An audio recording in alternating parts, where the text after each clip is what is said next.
Praise the lord.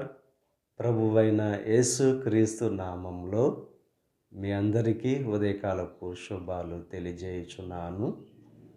ఈరోజు దేవుడు మనకు అనుగ్రహిస్తున్న అతి శ్రేష్టమైన వాక్యము యోహాను సువార్త 14వ అధ్యాయము 23వ వచనాన్ని చదువుకుందాము. ఒకడు నన్ను ప్రేమించిన ఎడల వాడు నా మాట గైకొనును.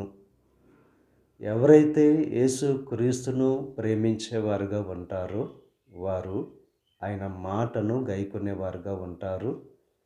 తండ్రి ప్రేమను వారు పొందుకుంటారు. దేవుని యొక్క ఆశీర్వాదాన్ని, దేవుని యొక్క దీవెనను, దేవుని యొక్క కృపను పొందుకుంటారు.